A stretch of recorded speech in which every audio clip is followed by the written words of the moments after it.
Get promos and discounts from Filipino startups. Check out our partners at the description.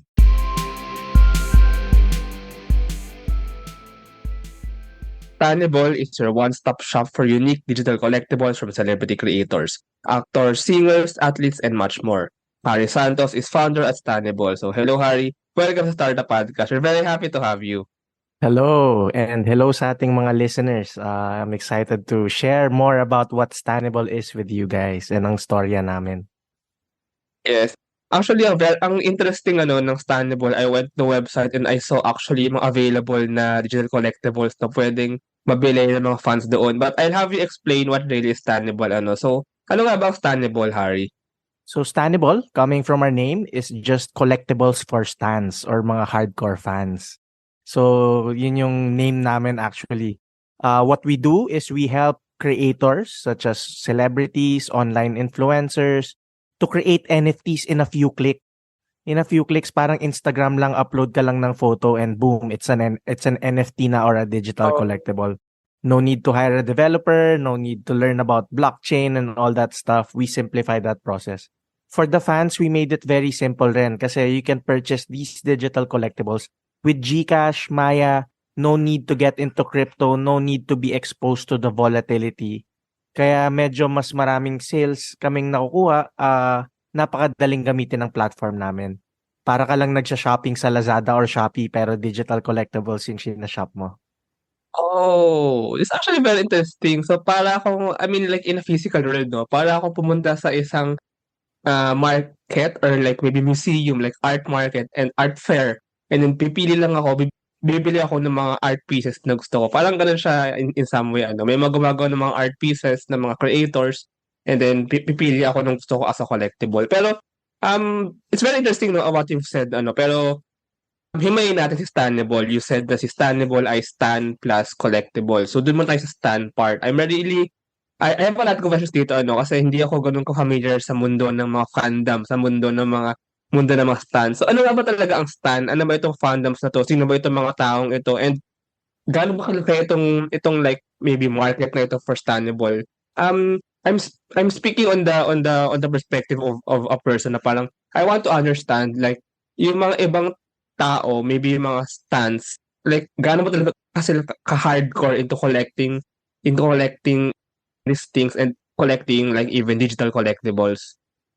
So yun, the word stan, some people say actually comes from that Eminem song, if you know the Eminem song called Stan. Yeah. Kasi siya yung pinaka-hardcore na fan, di ba? Handa siyang gumawa ng mga masasamang bagay para sa idol niya. Yeah. So some people say it comes from that. It's short for stalker and fan. So medyo negative yung Oh, meaning kasi sobrang alam mo na lahat. Alam mo yung birthday, paboritong pagkain. Kaya ka stalk, kaya hardcore fan ka talaga. Alam mo lahat ng bagay, alam mo kung nasan siya. So some people say it's short for stalker and fan, kaya stan. And some people say it's from that Eminem song nga. But really, it's mm, just hardcore fans, devoted. Siguro the better word for us is devoted sila. Their idols really had an impact in their lives. For some people, it's not just a favorite song or a fandom, but it really had an impact, a positive impact in their lives. Diba? It changed their lives for the better. It gave them their friends, their communities. And true. although negative yung origination, very positive naman ang impact ng fandom, no? Yes. Nagkakaroon ka ng new friends, ng new communities, nagkakaroon ka ng access to making your life better, diba? Like if you look at siguro the best examples would be K-pop. Ang daming, diba? Ang daming communities na nabuo dahil sa K-pop. Another would be the Swifties, yung mga Taylor Swift fans. Diba? True. Nagkakaroon sila ng connection sa isa't isa. Now, we wanna be able to do that for the local celebrities and local fandoms rin, di ba? We have OPM, we have local celebrities, mga couples, yan ang mga, so gusto namin sanang ma-elevate din yung local fandoms natin through Stanible. Yeah, actually hindi naman negative yung stan like in that sense. Kasi actually even ako now that I think about it, I actually follow some content creators, some online influencers and minsan if I want to support like that artist, like that creator, I actually buy some merchandise and actually minsan sa mga ibang fairs like I remember yeah some fairs in the Philippines. andun yung mga ibang creators and then they sell these items and then parang it's a way to support and it's also a way to connect, to be connected. Parang somehow it becomes my identity din na I support this creator, I support this influencer. And then it's parang it forms a part of who I am. So maraming reasons kung bakit nagiging fans ang mga tao and maybe one reason nga yung said parang it's first it's a hobby, it's a passion, it's something that a person really enjoys like BTS fans for example, Swifties, and it also become their identity. And actually, ang ganda nung sinabi mo na it also helps like build the community. It helps people have friends. It helps people like have a sense of belongingness to the community and like connection to that artist or to that creator. That's really actually very good, you know. That's actually a very good explanation on what a stan is and like what a fan is, especially in the Filipino sense. Punta natin yung Ebol, yung collectible side nito ano. So, Okay. yung mga creators, yung mga artists, or pwede actually athletes as I've seen sa inyong website or basically any celebrity or actually basically anyone can make this digital collectible. So ano nga naman ba itong digital collectibles na ito? Is this like images or they can they be like videos or can they be like anything? And then what really are NFTs? Maybe pa-explain lang onti ano nga ba itong NFT na ito no na medyo sumikat nung sumikat si blockchain technology. Mhm. So, digital collectibles would be any image or video na has unique na editions or unique quantity. So therefore, iilan lang ang makaka-own nito. Hindi pwedeng lahat ng fans meron nito. Limited edition siya and these editions or quantities are determined by our creator. Pwedeng 10 lang, pwedeng ang isa lang one of one lang, pwedeng 1 of 100, 1 of 1,000. Siguro ang best example ko ng digital collectibles or ng NFTs would be NBA cards.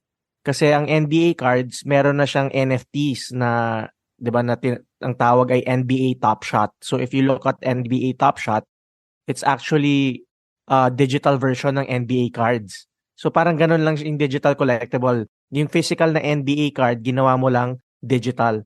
Ganun lang din yung ginagawa namin. So yung sa K-pop, kung sa K-pop or sa iba-ibang fandoms, merong photo cards na kino-collect rin ng mga Yes. stans.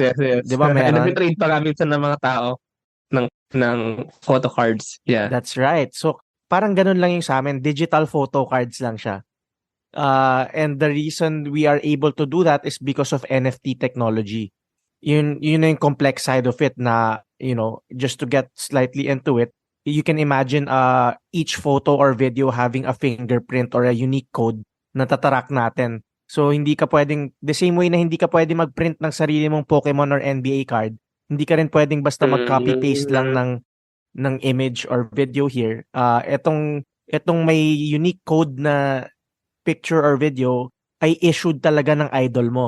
'Di ba? Alam mong ito yung original copy and ikaw lang among few ang may-ari nito.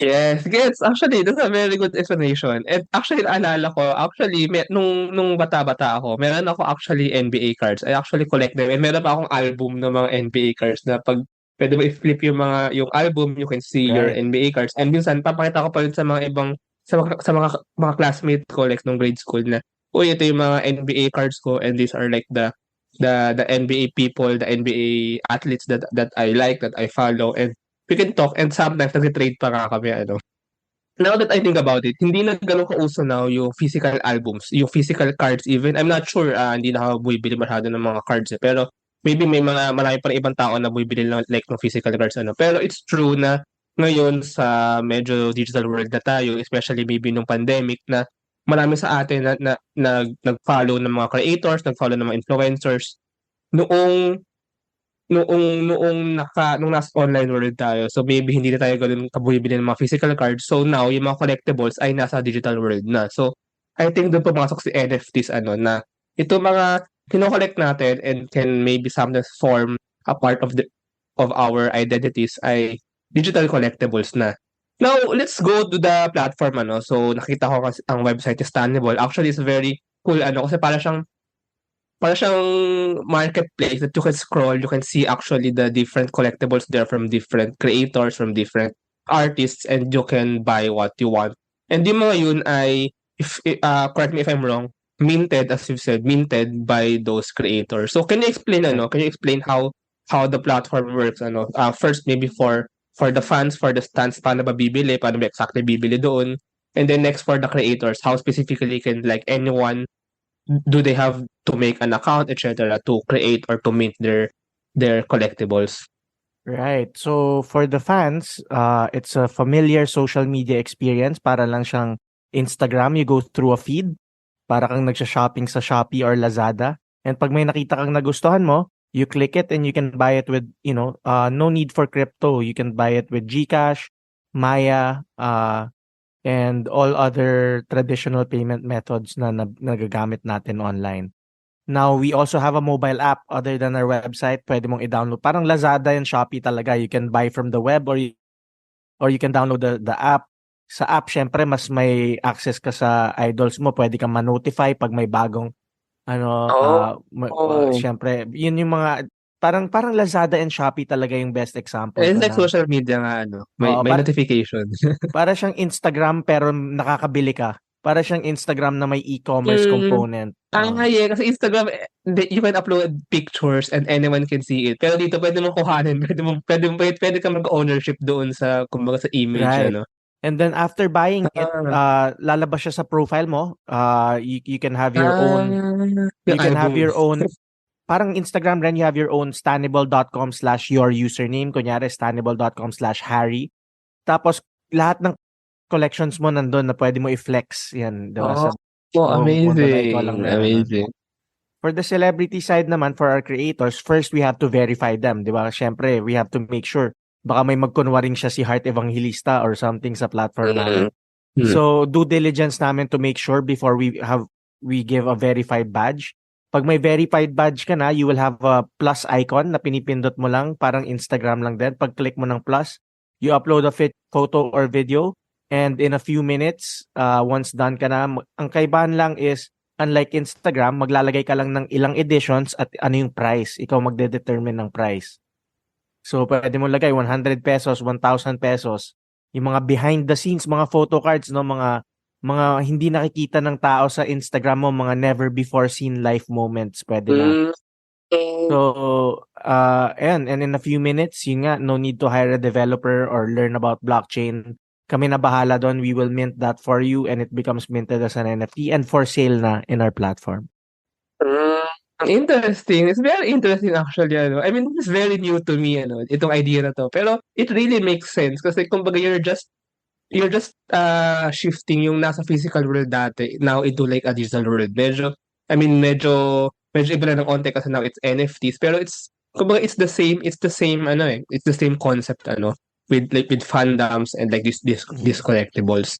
Can I, for example, I'm a fan, and then can I search ba? Can I search like my favorite creator there, and then may follow button ba for that, for para nga ma-notify ako if ever Right. may bago silang mga collectibles.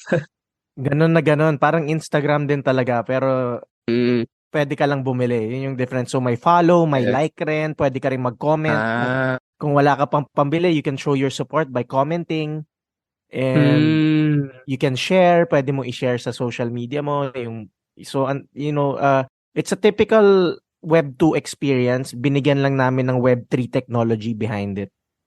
the meaning of NFTs. Amazing, amazing. So, it's actually amazing. I mean, ang daming beses ko na sinabi yung word na amazing, pero it's simple, it's somehow simple, pero it's like the functionality is there, in that dynamics of the fandom, of the fans, and like of the creators. Pero it really makes sense. Just about the yung mga creators na to. I mean, they're not just creators, eh. I mean, can they be anyone? So basically, can anyone make or mint their own NFTs? Pero, and aside from that, like, who do you imagine for this, like, celebrities or creators or yung mga gumagawa ng mga collectibles to be in the platform? Um, or actors, content creators, influencers, or anyone. So can you just give some thoughts on this That's right. So, first of all, dapat kailangan may stance ka, 'di ba? Syempre kasi pang stance Yeah, kami. yeah, So, yeah. number one is those who are established na, obviously with high following already, with a lot of stans already. Pero second, we also support up and coming, mga mababa pa lang na Yeah. pasikat pa lang. So even if you are up and coming, you can apply to our platform. So there's an apply button there. Before dun sa mobile app namin may apply button and you can apply. And then iko-connect mo lang yung mga social media mo and then our moderation team will check, and make sure lang na ikaw Ah, talaga yon. ah, Oo. And then yun nga, you just have to show na you either have stance or you plan to have stance eventually if you are up and coming pa mm, lang. Oo. mm. Okay, gets. So merong moderation/verification part din on that side. Oo. Aside from these things, meron pa ba kaming ibang dapat malaman about Stanible? I mean, it's a very cool, actually, and a very simple platform, ano. So meron pa ba kang ibang features that you offer in the platform na Right. na baka maging mas interested pa kami mga fans na gustong bumili ng collectible sa Stanible? So yung NFTs na to or yung digital collectibles na to give you access to real world perks. Hindi siya basta-basta Ah, bumili ka lang ng picture. Actually last June we had a concert with Kamikaze, Dilaw Mayonnaise. It's probably the country's first NFT gated concert last June. hmm, And then in order to enter, you have to buy a digital collectible. And then we've oh, also had meet and greets with some of our creators. So isipin mo hindi lang siya bumili ka lang ng image. For some, depende sa creator, it's really up to them. Pwedeng may naka-attach na perks or benefits dito. Like pwedeng may actual hmm. physical merch na attach, pwedeng may access to a meet and greet, pwedeng may access to yun nga, to a concert. We've actually had a concert na rin with Rico Blanco where fans got some fans na may digital collectibles got to do a meet and greet. For Gabby Garcia, we've participated with her meet and greet with her fans. So, ano talaga tong app namin is really for ang core niya is to serve the stan. We're just although may NFT technology behind it, what we wanna do is to really serve the stan and make their experience and fandom next level. Kayo naalala ko yung sa Up na movie, yung batang Boy Scout na marami siyang mga badge. Kasi somehow, this digital collectibles can be like your badges, na if those NFTs nga, no, serve a purpose, not just like an NFT, like kumbaga when you join the concert or when you join the meet and greet, meaning na-meet mo for example, si Gabby Garcia. Meron kang badge. This NFT, this collectible becomes your badge. And pwede na Right. ipakita sa ibang tao yun in your profile page na, oh, I attended the meet and greet of Gabby Garcia, for example, and this is the proof. This is like the NFT, the collectible that I have to prove it and to show, to basically to show that this is like my badge. So I think I think yun din yung ano niya, no, yung konsepto, no. Parang din ito yung mga sa games minsan, yung may mga avatar or yung parang may mga achievements na you can put in your profile and you can show other people, ano. So ang galing actually, sorry, now that I think about it. This is really, it's really amazing, and baka puwede ngang mangyari, no, na for example, hindi lang mga creators, I'm just sharing an idea.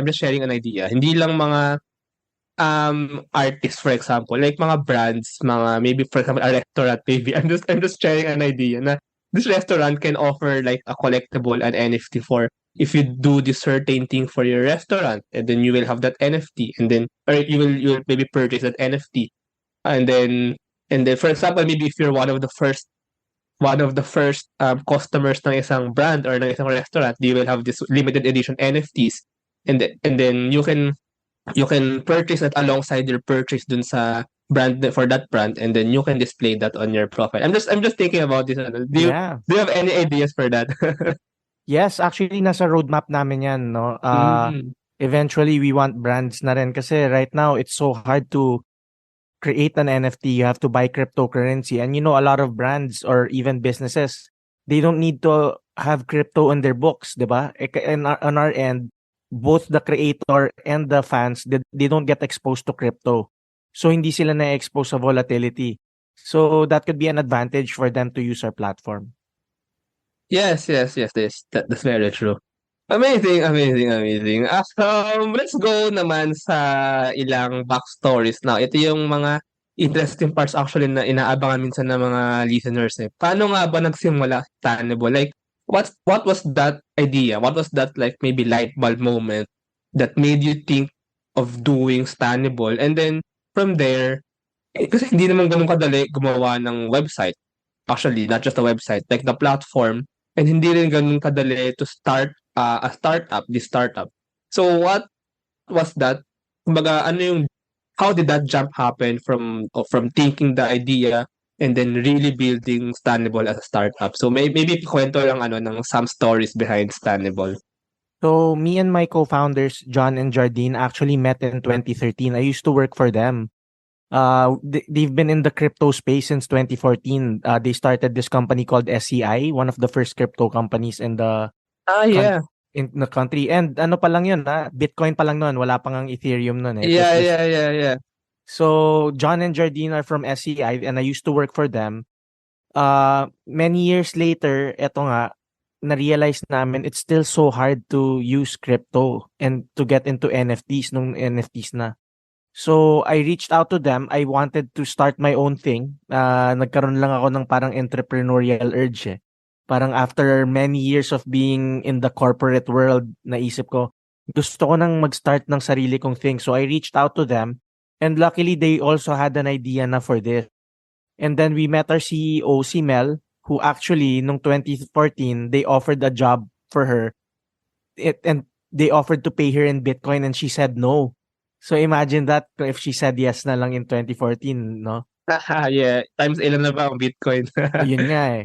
So now, the second time around that they reached out to her, she couldn't say no na. And luckily, siya yung tunay na stan among us.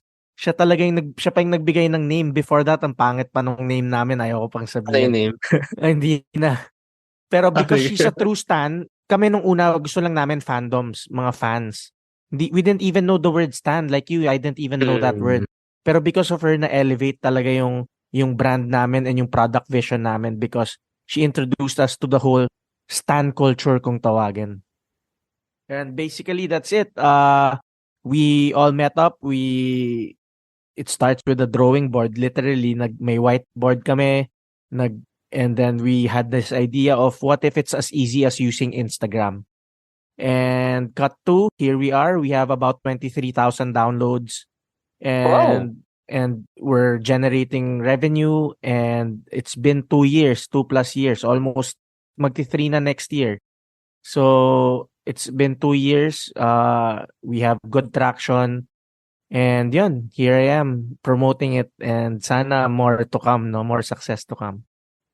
I'll add to those 23,000 downloads. So I'll download the app in a while then Stanible. I think Yon. it's very interesting that and then to have it ano and like parang pagkagising ko sa umaga. I mean, maybe I'll just browse, maybe baka may bagong collectibles that I'm interested in and then maybe I can buy. Siguro some ano lang ideas lang ano.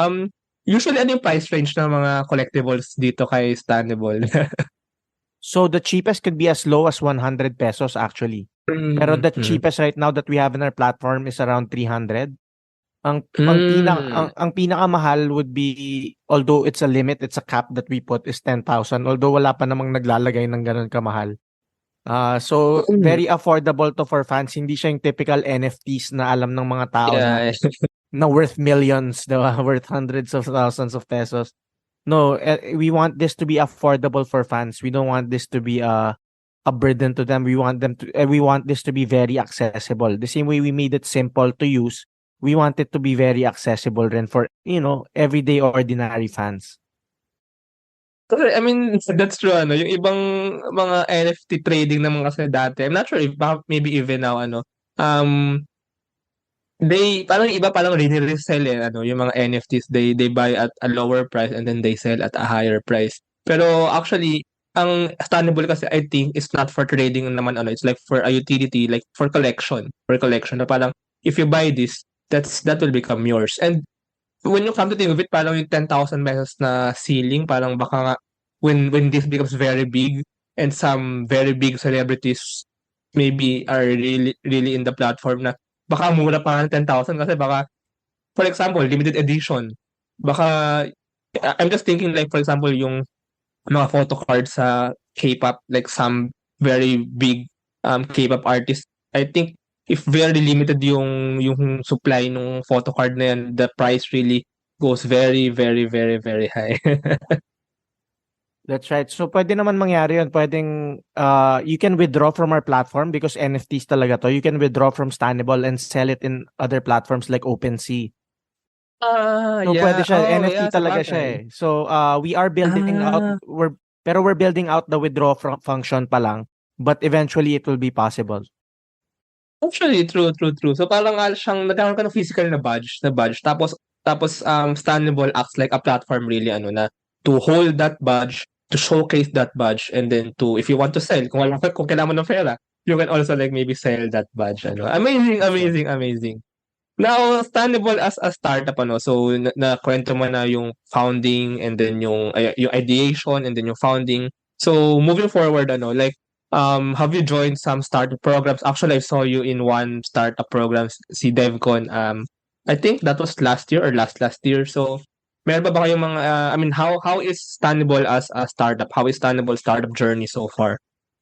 So we're luckily we're part of the Kaya Founders portfolio. Mm. We got into Kaya Founders. As you mentioned, we got into to a lot of events including DevCon through Kubo yan eh, through QBO yung Yeah, yeah. because we became part of the top 100 startups, so that's why we got invited to pitch Mm. during DevCon.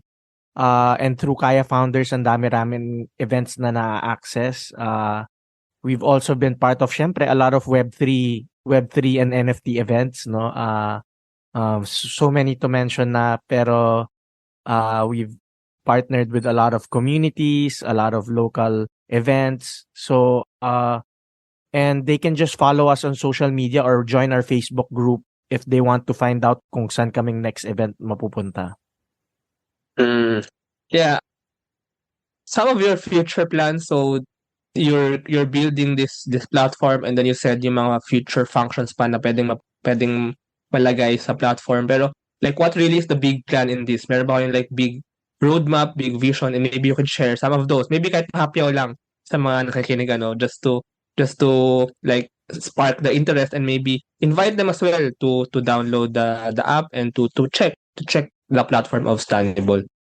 So yun, the big vision is really, we're starting in the Philippines lang, but eventually we want to expand to other regions. Siyempre, yung mga malalaki, di ba? Like, you have India with Bollywood, you have Korea with K-pop and K-drama. Di Interesting. ba? So, after Philippines, we want to prove the concept lang here and then we want to expand to other regions and then eventually go global talaga. That's the big vision for the product. And yun, if listeners want to know more, they can follow us on Facebook, Instagram. We also have a Facebook group. Search nyo lang Stanible, Stan na all.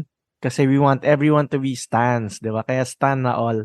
And please do download the app. The app is available in Play Store and App Store, or you can also just sign up via web by visiting stanible.com. I'll download the app and then it's really a very cool project, I might say, and it's really very fun to think. Kumbaga, ang dami pang pwedeng gawin sa platform, and me as now that I think about it, I'm actually a stan somehow, ano, sa ibang mga creators and influencers that I follow.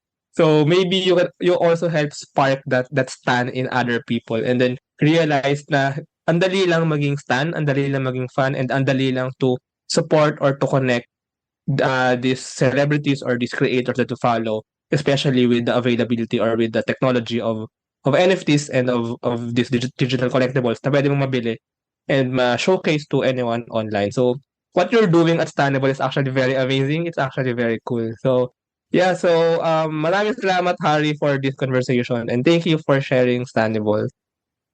Thank you. Thank you for having us. Salamat. Thank you very much to our 33 patrons. This episode is super powered by AskDexPH Academy, our official e-learning partner. Get certifications on Lean Six Sigma, project management, data science, and many more. One CFO services, bookkeeping and tax, and payroll processing for startups and small businesses. VV Code Technologies, IT solutions specializing in software development, blockchain smart contracts, digital wallets, decentralized applications, and cybersecurity. Tuala, the next evolution of digital trust. Privacy-focused, seamless digital experience for sharing identity information across Web 2 and Web 3 ecosystems. Platforms, Divas, Web3 microblogging app promoting freedom of speech and content ownership, Benjoy's Food Products, the home of premium bacon ends, Tapa and Tocino, and Space Cebu, the biggest branch in the Philippines, global co-working space, meeting rooms and private offices for startups, digital nomads, and freelancers. Looking for buy and sell online with Sigurado sellers. NutriCoach, the all-in-one productivity tool for dietitians and nutritionists. And Podify Team, podcast launch, production, editing, and management company, helping to increase podcasters' efficiency. This episode is powered by Uplift Codecamp, SeriousMD, Board Prep, Pareto Consulting, Zayls, and Packetworx. Please support the podcast through the links in the description.